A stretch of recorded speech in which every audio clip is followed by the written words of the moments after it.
2 of Laptops and Drinks. I'm Shads. Oh, I'm Danielle. I'm Davina. I'm Anne-Marie. And I'm Sharon. Woo! Well, we couldn't leave episode 1 like that, could we? No way. Definitely couldn't. Yeah. What's the follow-on? Davina, fill us in.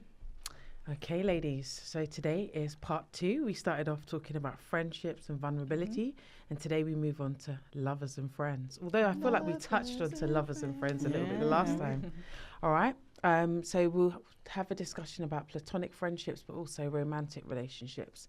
To get us into it, I thought I'd start off with a throwback to some R&B soundtracks. Ooh, are we singing? No, I will not be singing. Let's go back to the 90s and the noughties. So, quick fire. I'm going to say the title of the song, and you're going to tell me who the artist is. Okay. I'm not good at We're going to do our best. Well, come on. Anne-Marie's Come game, on. isn't it? Yeah, let's I hope you didn't work together on this. No, you didn't. We didn't. I tried to pitch it, so let's see. Friend of mine. Kelly Price. Oh. Yes. Oh, yes, Anne-Marie. See, I told you, man. I put money on you, you know. Best friend. If I was your best friend, that one. No. Oh, I don't know. No, come on, Anne-Marie. Best friend. I'm rooting for Sing a you. little bit. So we can- Yeah, if maybe if you sing a little bit. yeah. Come on, Yeah. let's Oh, try. that's really putting you on the spot. Right? Yeah, it is. Come on, just try. I'll hum. Give us a bit of the I lyrics. don't She's know. done it Monica, is it either. Monica and Brandy? No, is Yeah, it? it Monica is. and Brandy. It's Brandy. Brandy, Best okay. friend. Oh, how'd that one go? Uh, I can't No? remember myself, Okay. but I thought it might be. I'll listen to it after. right. Count on me. Gosh, I feel like Through there's- thick and I thin. feel like there's A needs to- friendship that will never end. I feel like there needs to be Oh. a Joe in there. that one. Is that Yeah. Who does that? I can't remember who sings it, but you sway to it. Oh, Come on, Davina. Oh, Whitney Houston and CeCe Oh, yeah, Winans. yeah. That's it. Oh yeah. Just Friends. But you say you're just a friend. Who's that? Oh, that's a good one, but I wasn't I thinking saw of that one. That's not it. No, that's not it. Oh, But that's a good one. That was Music Soul Child. Okay, yeah. I don't like So these you things said because love. it makes us sound like we ain't got no sense. Oh. We don't know nothing. Don't worry. Hopefully, Maybe you, not me. I've got no. I mean, it makes me sound no, because Anne-Marie's got this down. Okay. this way we need the scoreboards out. Oh no, no. Bring it back, bring it back. We've done that. That was last season. Cheating going That didn't go down well. Who cheated? Anyway, let's move on swiftly. Moving on. Crazy in Love. Beyonce. Beyonce. There we go. Woo! Got one. Week. SWV. Yep. Forever My Lady. Josie. Yeah, that was good. And the last one is X Factor. Lauryn Hill? This. Yeah. Yeah. That's Who was my that? girl. Lauryn Hill. Oh, see, I told you. It's all about Take a Anne-Marie. sip, Anne-Marie. You're the Right. best. Take a sip. Take a sip, and the money that's waiting for you at the door.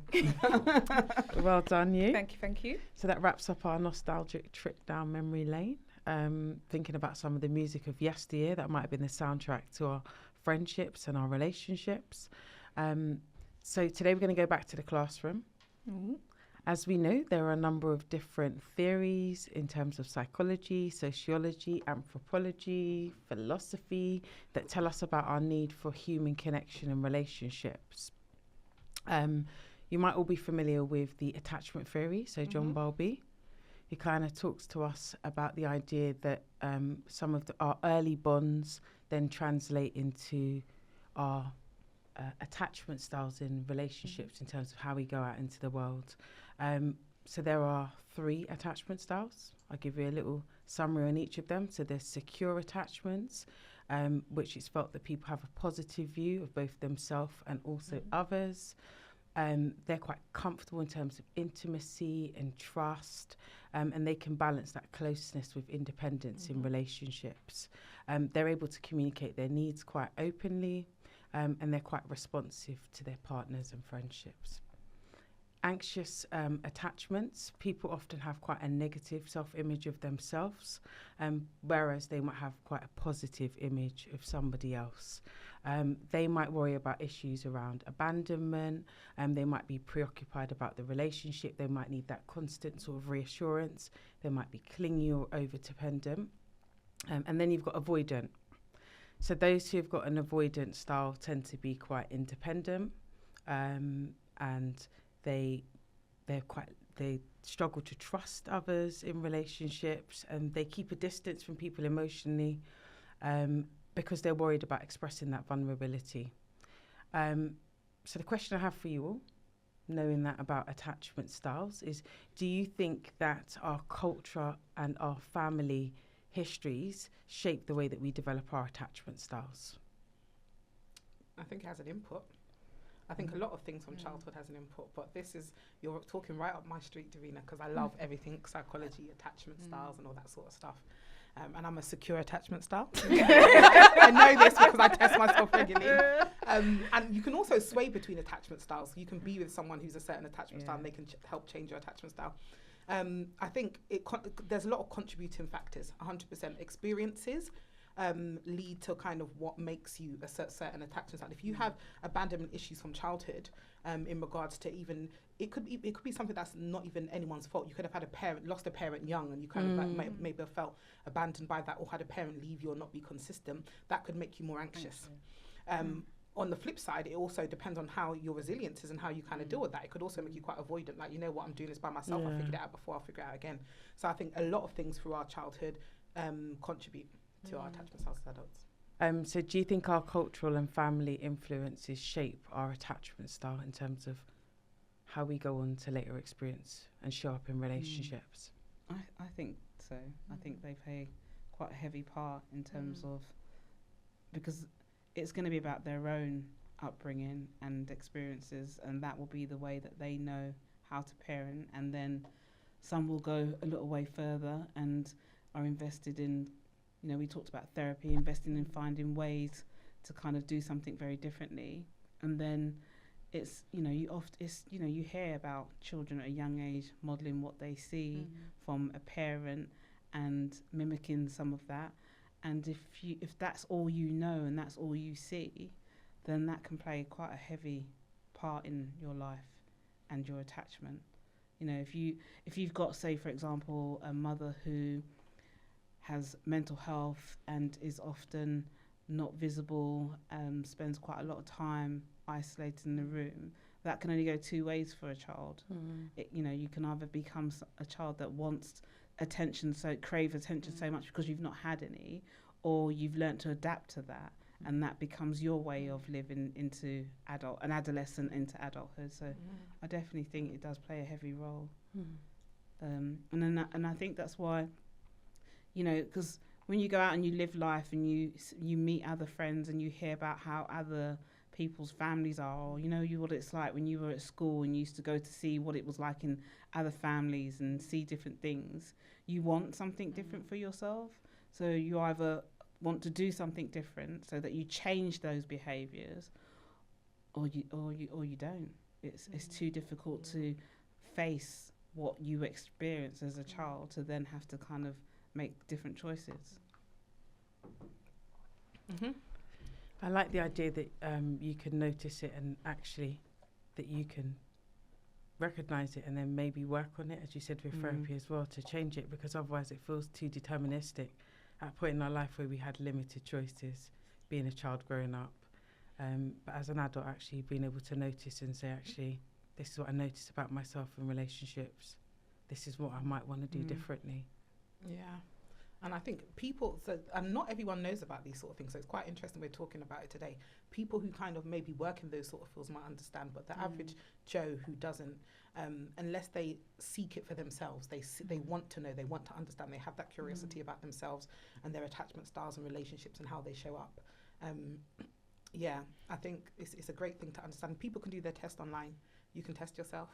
And to understand your attachment styles. But I think, you know, the other thing is I think social media is, you know, the influencers are not just about kind of the makeup, how you're dressing. You see also people, lots of coaching, like coaching's played a significant role in being able to kind of help you understand about your experiences, your life, and make different choices that does kind of err on that side of kind of therapeutic, but not in the same way. Yeah. But you see a lot of that on TikTok where people are like doing live coaching sessions where they're talking about their trauma and experiences and how they could do something different. And you're not just getting like the odd 1 or 2 likes, you're getting thousands of people liking that, Yeah. commenting that, want to find out more information. You know, back, years ago when we didn't have access to social media in that way, it would only be if you were kind of doing talking therapy. But I think there are so many other ways now you can access it that makes you think about how you can make different choices. The church is significant in terms of sometimes people making different choices as well. Interesting. Another theory that you will be familiar with, I guess, is that Maslow's hierarchy of needs. And what Maslow's hierarchy of needs invites us to consider is at the base of this triangle, we've got our basic needs in terms of food, shelter, rest, and then we move into a space where we need safety. And I remember this being touched on in the last episode in terms of safety in relationships, before we get to a space where we're able to consider our psychological needs in terms of belonging and love. So the idea that's been presented in this model is that unless those basic needs are met, we're not going to be in a space where we're going to be able to form connections, because actually our highest context is that our basic needs need to be able to be met before we can actually, before that becomes a priority.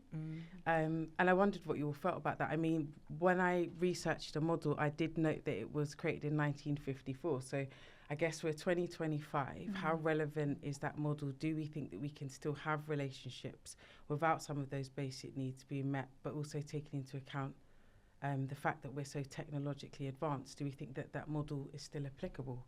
Are we able to have connections without some of those basic needs being met? When you said that, I was thinking, is it a generational thing? Because I think for me, in terms of where I'm at in life, I need to have that baseline. For me, yes, we are in a world of technology, but I can do without it to a point. It's not the be all and end all for me, whereas I think for the younger generation, they might not need that baseline, but it might be technologies for them. So the friendship is going to be very different. Whereas maybe for me, it might be more meaningful. Whereas maybe for today's generation, it's like, well, I can have you today. If I'm not your friend tomorrow, it's not a big issue. But it might have more significance maybe. And maybe that's because of what we've talked about already in terms of, how we were brought up, the friendships that we formed. Sometimes you kind of feel today, you can have a friend today, gone tomorrow. It's not a big thing. I'll just move on to the next thing. So that sort of fast pace. But I think those basic needs help with your resilience in terms of how you're able to kind of then cope with some of the things in day-to-day life. And I guess it's about what juncture you're talking about it from a friendship point of view, but if you're looking at it from a 2-year-old or a 3-year-old, 4-year-old point of view, those things are going to be really important in terms of thinking about what they are going to look like as they become adolescents and adults. But if you're looking at it from a friendship point of view, you can, maybe some of those things aren't as important, but I definitely think you need to kind of have I think everything in life needs a foundation. And maybe we're using different language now, and maybe the hierarchy of needs was that work then, but you need a foundation to be able to kind of start from, and that foundation needs to be secure and it needs to be stable, and we need to build up from that, really. So if there is no foundation, then you're on rocky ground. And if you're on rocky ground, there is no way then you can form healthy relationships and healthy attachments. You're in survival mode. Absolutely. Survival mode for something basic, as in regards to your basic needs. You'd mentioned like food, shelter. If someone is in a situation where they don't have access to just the bare minimum, the basics, they are in survival mode. They will not have the capacity to move on forward and think about connections and different things like that. So there needs to be a baseline, 100%. Yeah, it's interesting because I feel as though although some people are struggling and in survival mode, I still feel like there's something about us that still will seek out that connection in Like others trauma anyway. bonds. I'm talking about trauma bonds. How did I know that wasn't going to be far behind? No, some people are on the same struggle as another, Yeah. and they will clasp onto that, and that's how some people feel they find connections in friendships, relationships, whichever way you want to put it, and that's how people end up trauma bonding. Yeah, it's probably about the quality of the relationship rather than the fact that you probably should stay away from relationships until you've got that foundation in place. Do the work, people. Do the work.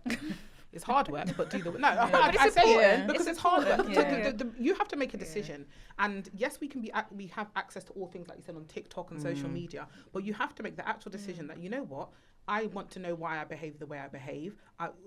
The whole thing about kind of talking to your inner child. Some people think it's malarkey, but it's a real thing, and to kind of do the work. And it's difficult. It's like, it's going to be hard. It's going to be taxing emotionally, but it's worth it in the end. So it's important that people make that decision. And as I said, it shows up. You can tell people who's done it.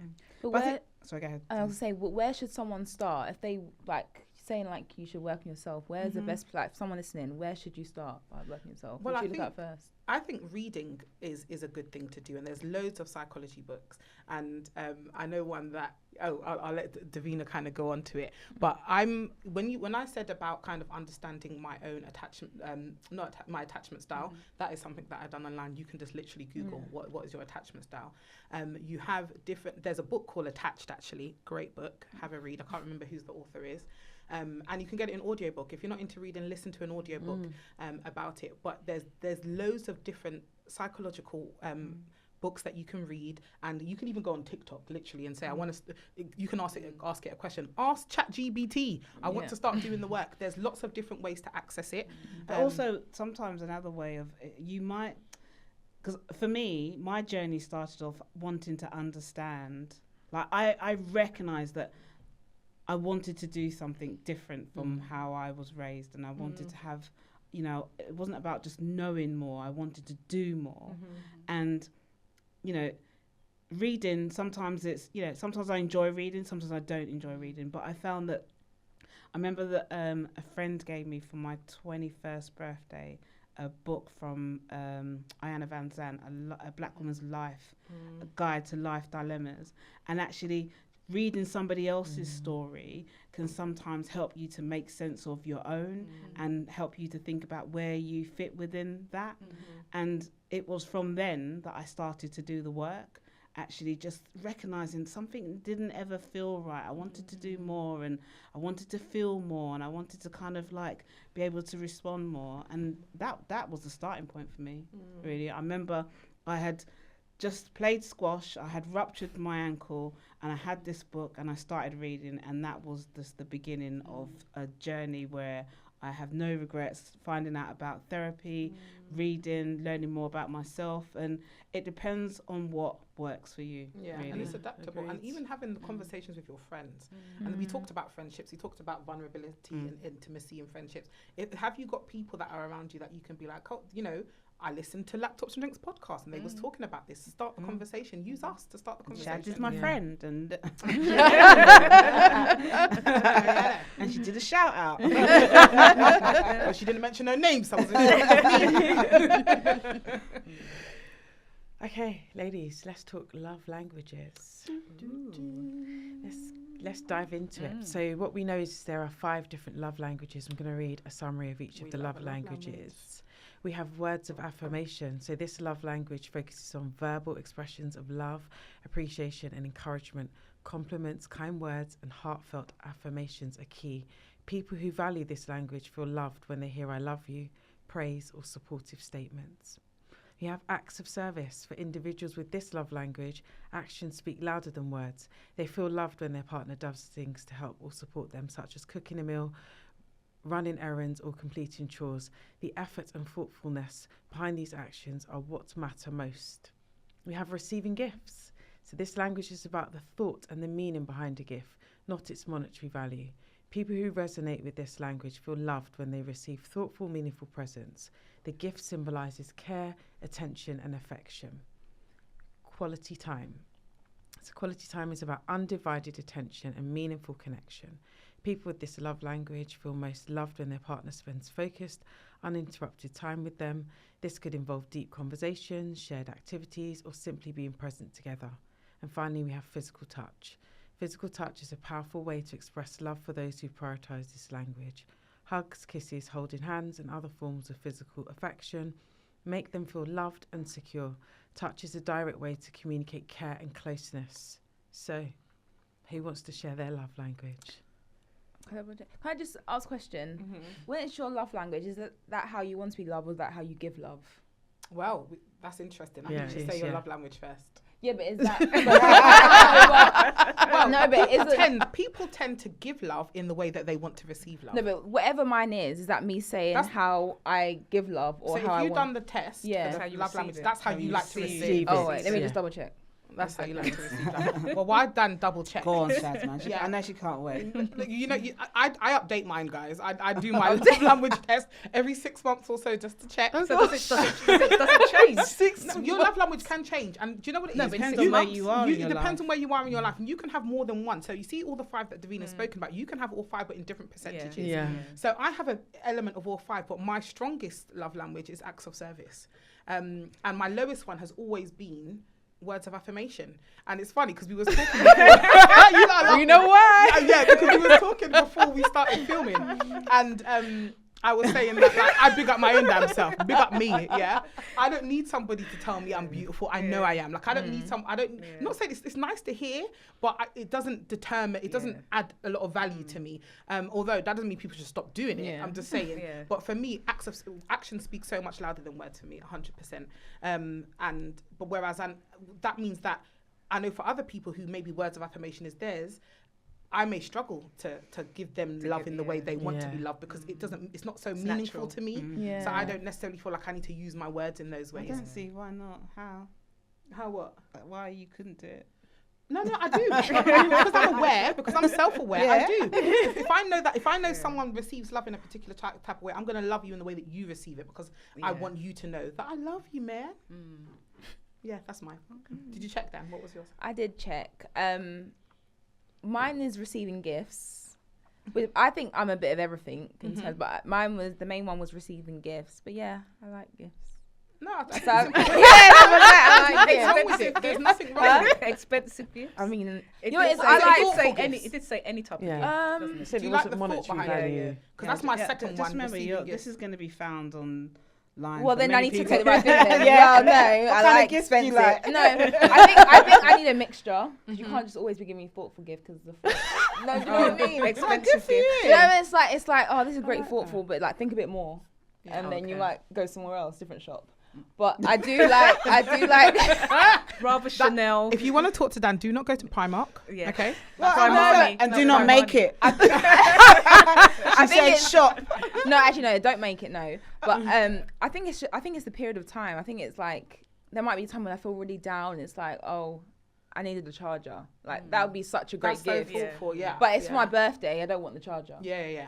So I think Get there's a time and a place. But yeah, That's really interesting. You But were that's feeling that's down, kinda you like needed a- a charger. no, but I'm just saying no. But that's my battery like boost. acts of service, though. The Because person I who would buys put, you like- gifts is gonna That's be what I'm hard. saying. I think I That's put like an act of receiving service. receiving gifts and acts of service Yeah. kind of in the same bubble because I like agree. thing where like if I They're was similar. really busy and I needed to run an errand, and you do something But for me. I think you, as you said about the charger, because that's how I see it for acts of service. For me, I like gifts too, but I like gifts that you thought about it before. I like people to think Yeah. before I think. You know that my phone's not working properly and I've lost the lead for my charger. Someone bringing me the charger, or you know I'm hungry, Yeah. you're gonna buy me food. Oh, I'm a happy that's a big girl. one. Do you know what I mean? Yeah. What's on the other side of the room? Because I think I'm on the wrong side of the room. No, I'm joking. Mine is words of affirmation. Ah. Yeah. Initially, before I'd done it, I thought mine would have been acts of service and a bit like what you both said. But then when I reflected on it, I think yes, I do like the words of affirmation because I'm not that kind of person. So I think receiving it from someone else or others, I do like that. That's nice. What do you think mine is? I think yours acts of service. Shads, man. Actually, I want to. No words. no. I think it's words of affirmation. I think. No, it's I acts of don't. service. Yeah, I was acts of Is it? service. listen, because Sharon is a woman of service. Wait. I never said. What kind of service are you talking about, Can Sharon? you just like Clarify. Yeah, can you reframe that? Sharon is a thoughtful person who will. Did you see that? Show That's acts so of different. service. No, but why is your mind going there, Sharon? No, but the way you're like, she's an acts of service. Like, I didn't say you're standing on the street corner giving out service. Yeah, but it sounded like that, no? No, you didn't. Okay. Yeah, why to my did you mind. think that? Though? Well, Yeah, 100% knew that. Yeah. Yeah, I knew that. you know what it is? I think it's because that's what you do. So I think you would expect, not to expect it back, but you would like it receive back it. because you Yeah. know you could do that. Yeah, So you would definitely. want it back. Definitely. Yeah, spot on, Dan. Thanks. Spot on, Chess. Yeah. Well, I must be the different one. What's yours? Oh. Oh, what's Well, yours? we need difference in the group. Are you a quality time sort of I am. person? Yeah. I told. Oh. Yeah, Call I me am. Dr. Shads. PhD pending. Yeah, I'm quality time. I can see that. Yeah. Yeah, Yeah. I'm a quality time type of girl. I'll just share some bits with you in terms of what the common findings are. So in the UK, for females, they said based on recent studies and surveys, quality time and words of affirmation are the two highest Really? ranking Interesting. love languages. I'd love to know what that is in terms of ethnicity. Yes. Oh, that's a whole nother. That's a That's whole another, nother yeah. rabbit Yeah, hole. but yeah, we'll come back part 3. Yeah. Part 3. Oh, that's really interesting. I'm surprised actually, to be fair. I don't think it would Good. be that. And the age range as well. Yeah, Yes. did it say that? Yeah, age you range? can. No, it doesn't. Could that No, be it doesn't. interesting? It doesn't. But I did specify UK, so it is for the UK. Yeah. But interestingly, with men, it's quality time and physical touch. Oh yeah, I can understand. Yeah, I can imagine that. that. Now. Yeah. But what I found was interesting was the question that Danielle said. So it was, it's termed giving versus receiving, which is men often have different give and receive love languages, which I think is what your question was initially. Is it how you show up or how you want people to show up? So they might prefer physical touch, but express their love through acts of service.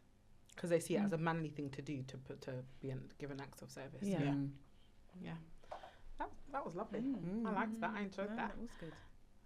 Anne-Marie. So, to follow the theme, mine was about work relationships. Acts of service and work. No. I need praise. Should you deserve a pay rise? Actually, yeah, it's true. In your work relationships, like your love language. Well, it's not love. Well, I though, would- is it? Well, that's what I wanted to. Yeah, So sorry. eventually, that's what I wanted to touch upon because there's different types of work relationships. You Yeah. might have a manager, a supervisee, coach. So I just wanted to ask you all in terms of your work relationship. Does that link in with personal relationships or friendships? Linking how?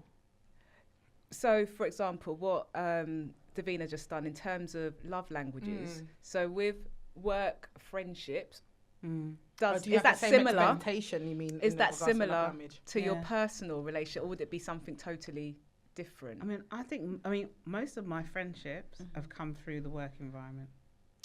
So it'd be interesting to touch upon that then. So how did it become a friendship? So you started off at work, So- and how did it So become the similarity, because a friendship? you spend most of your time, at work. Outside of Really, your in home, terms yeah. of if you think about, Monday to Friday, you spend a lot of time in work, and so most of my friendships were friends that there was some kind of mutual connection around things that we like to do, but didn't really take off until left in work environment, and that's just happened over the years. Like I didn't.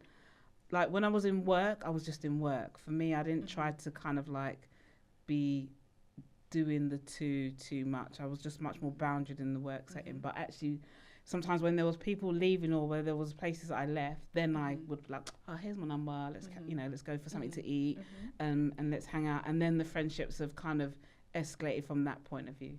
Just because I just think I'm really boundaried, and I like people I like to be boundaried in the work setting. I don't want to be like someone like, oh yeah, it was great on the weekend and we did. I'm like, no. That's not me. It might be someone else. It's not me. So I just would the friendships have come from the work setting. And would you gravitate towards similar people No. to have that relationship? No. I mean, like, if you were to come in a room, you would see why all of my friends are my friends, but you would be like, oh, okay, okay. Yeah, there are some people that would be like, oh, okay. But there's always some commonality in there, really, whether it be the kind of thinking or towards actually what it means to have friendships and how you kind of how you look after and nurture those friendships. I think there's some common ground around there, and also around family is really is key. And humour. I can't stand dry people who ain't got sense of that ain't gonna work for me. So yeah, you'll see some commonality, but it will just be people from every ethnicity, culture, and background. Mine's a bit different to yours. I've got friends who I've met from work, so in the same aspect, but that we were actively friends at work, that we have travelled together and been abroad whilst working in the same place. And I guess, I don't know how that may have felt to others. It might have felt a bit different to others who were not necessarily part of that friendship. So they would be aware, people would be aware. I think so. I think people would, but they wouldn't be aware to the full extent of the things we did. So they wouldn't know generally. They wouldn't. Thank God. They wouldn't be aware. I mean, like, they wouldn't necessarily know, like, on a Monday, oh, how was your weekend? We could have been having a barbecue in someone's garden on the Saturday. The whole team wouldn't know that we've had a barbecue on Saturday. But then other things they may have known in regards to if we're all off on annual leave at the same time and we've all swan off to Jamaica or whatever it is. So, yes. And how did it... No, I don't expect the same thing in regards to love languages, to work friendships than I do to relationships. I think for me, for work is very much about the vibe and connection I have with people. I'm like Sharon. I like the bants, I like the jokes, but I like people I can learn from. If I'm the smartest person in the room, I'm in the wrong room. So I like people who intrigue me. I like people who can teach me something. And I like people who can get down and have a good laugh. So I don't have the same expectations. Yeah, that's interesting. Dan? I don't think. Sorry, I'm trying to think. I don't think I do, but I'm trying to think in terms of like acts of service. Like there's people at work that feed me all the time, and I really like them. So maybe it is. But I'm trying to think. Sorry, I'm hearing certain words, and I'm like, my head goes to a different place. What? And you said feed me all the time. What, literally feed me, or just feed me? Just buy food in the office and snacks and stuff. Yeah. Oh, so you really meant that? For Sharon today. I said acts of service. Like No, it was wait. I like people who feed me all the time. I like that. I was like, no, she's not meaning that really. No, it's like they know. Like some people feed your soul. Yeah. I thought she meant that, but you're like literally. They feed me. They bring me crackers and like they know like an afternoon snack. So they'll bring me an afternoon snack. And so so I guess that is like, and that's probably the people I'm more closest with. But I think that's like, feed me. Yeah. But I think it's how you. I think the job that I'm in now, I wouldn't say it's my career. It's like so. I don't know if that's how seriously I take. I don't know where I'm trying to go with this, but I just think in the work now, I'm just trying to like be there, be whatever. So I feel like my relationships are probably at work. Like I have like some really close friends at work, but it's just like they haven't really come outside the work, but they're my safe space inside. But I wouldn't. Yeah, I don't know. I feel I don't know. So your friendship groups that you have now, are they been people that you? How none of them are like my closest friends. I've not met any of them at work. That's why I don't know where I'm trying to get with it, but it's just like I don't think I've fully got into my career job yet. So I think I don't go into work as actually. Let me come back to that point because I don't know I'm trying to go with it right now. No, but because the thing is also you're still closer to college and school. Are some of your friends more from your college, school environment, uni environment versus rather than your friendships? It's just because we're a bit further down the road. Well, I'm not as far as these lot here, but she's you know, further. and I look good for it. But anyway, so yours just might be from your you might be closer. Do you like, are most of your friends from school and college or uni Yeah, environment? yeah. Actually, no. I have one of my closest friends I met at. Actually, okay. Forget what I just said. One of my closest friends. I met at work. But the fact that I even forgot about that. But one of my closest friends I met at work. But I guess our relationship kind of it grew more when we left. Yeah. So it was like it was good when we were there, but it's like as we left, it's like we had to do more to maintain that friendship. So it grew. So yeah, forget about what I said before. Just skip past that and come to this bit. And for that one friend, she does love you. Yeah. She's all right. She's okay. What about you, Davina? I think work is that space where it's like we just get thrust together, don't you? You don't know who you're going to meet. Somehow you got to make it work in terms of getting through the day and forming those connections. But actually, test of time is beyond that when you don't have to share that space with people. So for me, it's how do I kind of find people that I connect with, that there's some sort of shared way of thinking or some appreciation, like Sharon said, of difference. That you see, because I've seen people at work that I admire, and I think actually I could learn from them being different from me. So, yeah, I think it takes work once you're not having to turn up to the same place every day. So it's like a long job interview. When you get to work with somebody and really get to know them, and then make that decision about whether you actually see yourself having something with them outside of the workplace. I like that long job. Yeah. And it also made me think when I was looking into this as well, is about what the topic you had shown about vulnerability. And how do you show vulnerability at work? Because as you said, Sharon, you're at work. You can't. 8 hours. You know, that's the people that you're with Monday to Friday. I know it's online now, or it can be in the office. But how do you show your vulnerability? I think if something has happened. I think it also depends on your position, like your position in your role in whatever organisation you're working, because actually sometimes it's really helpful to show vulnerability. So I've been in positions where you want a level of vulnerability to be shown so that they can model that with whoever they're working with. And I think the higher up you go, it's really important that no one's asking you to sit down and start crying in team meeting or anything like that. Well, you can cry, but you know, it needs to be in order. But just, I think it's, you know, people see you as human. You are human, you know. But people, does that show weakness? Sometimes? I don't think you should show vulnerability. But the thing is, it depends on how you view it. Because actually, if you're confident about who you are, what you do on a day to day, that there will be times that you're just like, do you know what? Shit is hard. This job is hard, and I've got other stuff happening in my life that's making it even more harder. And sometimes the tears just come, but you just pull it together and you do your job. You can show that, and it doesn't impact on who you are as a leader or whatever role you're in. But you know, it's just about how you're managing that. Because you hear some stories where people are talking about, like, they've been managed by some people and they're coming in the room and, you know, they're always crying, or they're being like too open about their relationships. And you don't want to hear that. You want to come in, you want to be managed, you want to get your job done. So I think it's about knowing that balance. And it's about balance. Keyword. It's about and knowing safety, isn't it? Yeah. You need to feel safe with the person that you're with. Yeah. It's about knowing that it's about sometimes displaying when things sometimes are tough for you. It's okay to show people that. And it's about how you show people that. And it's about being able to then flip it and continue with the job that you're doing. And sometimes those things show themselves in a way where you have to be like, actually, I need to go and do something different here. Or I need to check myself, because actually it's flowing everywhere. And you sometimes might not know that's happening until when it happens. But if you just check yourself, you're like, okay, it's happening at work. I need something else, or I need to take time out.